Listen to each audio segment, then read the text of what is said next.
Hey guys, what's going on? It's Janice Batista today, and I am here to bring you guys another video this morning. And we are here talking about families, and I just want to keep it so real with you guys this morning because it's something that God is just weighing on my heart. You guys know that every time I come here and I make these videos, I don't come here making script videos that are all scripted. I come here and I speak directly from my heart, and I don't like to come on and make videos without people, asking me questions. Like, I have the Ask Nisi thing going on, and I like to, also make videos that are impacting people in everyday situations. And, one of the things that I want to talk about today is like family. And I don't understand why so many people don't really understand what family really is. Like so many people say that they family, they call themselves family, but at the end of the day, they always looking for you when they need something. And it's like, that's not family. Family is not, let me look for so and so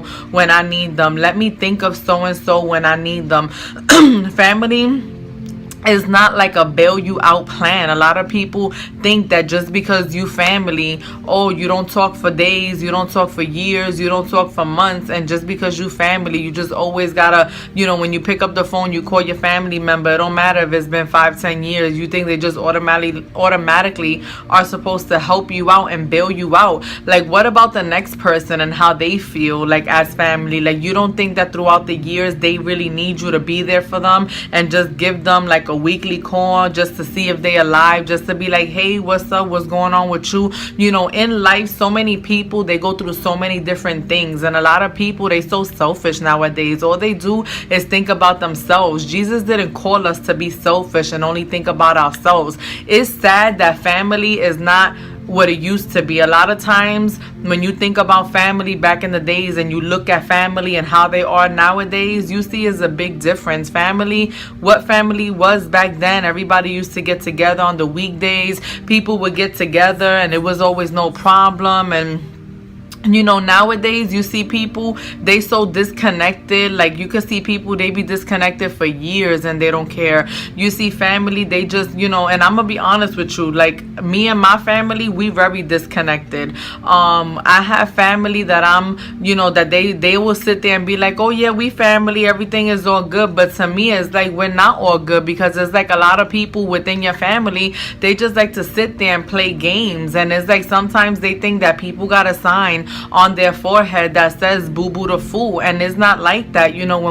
When you call yourself family, you gotta be there for one another without drama. Y'all gotta do your best to put aside your bitterness and get along. And a lot of people, they just say that they real, they act like, oh yeah, I'm so real, but in reality they not real at all. Because if they were real, they would be able to be family and put aside all their bitterness. And everybody acts like, oh yeah, I'm the real one, I'm the real one. And when you really look at the dysfunction that there is within families nowadays, it's all pitiful. Why? Because everybody likes to just put the responsibility on the next person or put the blame on the next person. And it's like, and a lot of people, they do that to Jesus too. And it's like, Jesus is so faithful. You know how many times people come at Jesus like, oh Jesus, if you just do this for me, don't worry, I got you, I'm gonna go to church on Sunday. And you know how many times Jesus goes time after time doing favors for people. Oh Jesus, if you get me a job, man, because when you in that necessity and you have a necessity, then oh yeah, Jesus, if you just do this for me, I promise I'm gonna go to church, I'm gonna get right. Then the minute you get the job and God blesses you, what happens? You go on Sunday, you forget about God. When people are down and out, and I see this over and over, and I always tell people that even when it comes to the church, and I know we're not talking about family, but this has a lot to do with it too, because we're talking about God. God is family. You can't do anything without God. A lot of people, they see my life, they see me cooking all the time, they see me cleaning all the time, they see me always happy with my husband and stuff like that. But guess what? We go through trials and tribulations too. Guess what? I got family sometimes that do me wrong. I got, friends that do me wrong too. We human. But in Facebook and you show people what you allow them to see. And a lot of people don't understand that behind the scenes there's a lot. You think that me and my husband got to where we are because we just look pretty and we just put beautiful pictures up? No, we got to where we are because we had to make a choice. We had to sacrifice that we were going to put our family, God first, and then our family, because we tried it without God. We tried to succeed without God, and it didn't work. Our family was broken. Our family was shattered. Yeah, we've been together for 13 years, but you don't know what our first 4 years, 5 years, 6 years was like. A lot of people, they see your glory, but they don't know the story, because everybody just sees the glitz and glam. They just see, all the things. A lot of people, they'll look at my house now, oh yeah, she got it made. But you didn't see when I lost my house in Florida. You didn't see when the whole market crashed in Florida, everything that I had to go through, everything that I lost, how I had to build myself back up from the bottom with my husband. A lot of people, they don't understand that, and they like to play games. And family is not about games. And before, and if you got drama going on with your family, don't worry about it. Just continue to trust God and put God first. And even though you got a lot of people that they act like they family and they say that they family and they don't really got your back and they just like to play games, I'm telling you, if you trust God and you put God as your number one, He will show off for you, and you will continue to live under the wings of the Almighty. A lot of people, you know why my life is peaceful now? Because I realize that in this life I don't need no friends. A lot of people, I know a lot of people. There's a lot of people that they may say, oh yeah, I know them. I know Johnny. I know Janice. They don't know anything. They know what we post on Facebook, and they know what we allow them to see if they come to our church and visit us for one day. They don't know us, who we really are, because my husband and I are so, secluded, where it's just like we so focused on our responsibilities. Like our day, like right now, I'm talking to you guys, and I'm sitting here looking at the clock because I'm on a work break, and I'm just, checking out what everybody's doing. And I just got to make sure that I, clock in on time. But it's like throughout the work week, it's like right now I'm talking to you guys, my kids is in there quietly homeschooling. I'm working, I'm homeschooling in the morning, I'm doing my classes, I'm cleaning. My mind is so focused on the church responsibilities, on God. Basically my point is, I'm lost in God and in my responsibilities. I'm so busy handling my business and doing what I gotta do to get me and my family to the next level. And my husband, the same thing. He's busy busting his butt, getting promotion behind promotion. But if I sit here and tell you all the times my husband got promoted, you would be like, girl, you is lying. And I'm not. Like when we sit down, like this year, when we look at people, and when we go sit down with the income tax man, they're gonna be like, Dad, you jump from this bracket to this bracket. How you do that? Because we serve a mighty God that don't play. And a lot of people, they like to play so many games. They play with family, they play with God. Like Jesus is coming soon.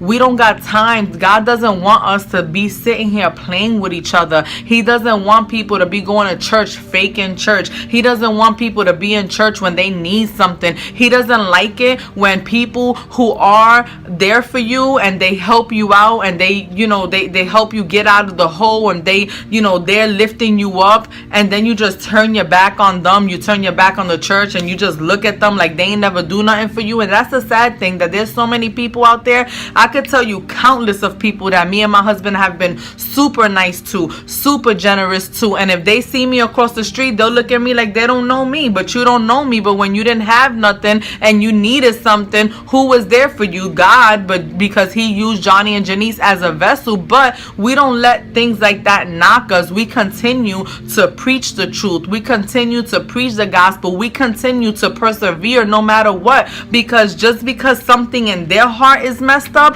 it doesn't mean that something in my heart has to get messed up because of them and their issues and how they view family and how they view things. And so many people are like that. Like, why would you bite the hand that feeds you? There are so many people that got no cars, and they don't even remember when you gave them rides to the grocery store, when you stopped everything that you were doing, when they sat there and didn't even give you no gas money, or even if they did offer you gas money and you was like, nah, you good, hold that. But those people that you got that have been there for you like that, so many people are so quick to be like, man, I don't know that person, talk mad junk with their own family. about that person, and they think that the Holy Spirit is boo-boo the fool, like you don't see what they doing, like you don't see what's going on. I don't understand why there's so many people like that. And I'm telling you, for those of you that are listening, that are going through family drama, continue to persevere no matter what. Don't let your haters, don't let people in church, don't let nothing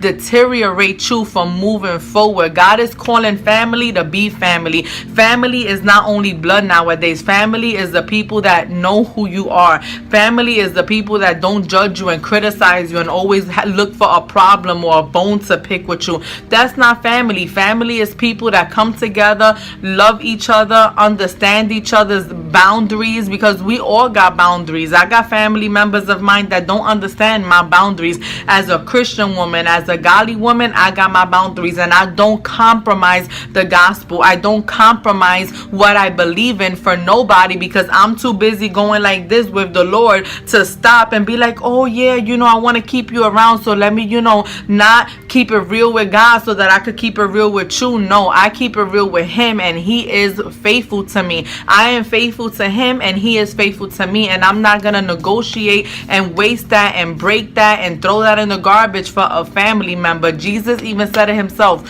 when His family went to the synagogue. What did He say? Oh, they was like, oh, your mom and your brothers outside. Jesus was like, listen, my family are those that do the will of God. I am busy at the church trying to save souls. I am busy at the church trying to help people that do want to be helped. I don't got time for the games. When you are serving the Lord, you got to stay so 100% focused. Don't worry about the naysayers. Don't worry about who said this and who did that, because those are all tactics that the enemy uses to get you off track, and we're not going to give the enemy that much power, are we? No, right? So I just pray that this message is a blessing to your life. And if you got problems with your family, I urge you to put your bitterness aside and start looking for your family, not just because you want something, not just because you need something. Stop being petty. Too many people just being petty with their family members. Like I tell my kids all the time, I tell my husband, I tell my kids, I'm gonna be so tight. I pray to God that I'm alive to be so tight with my children,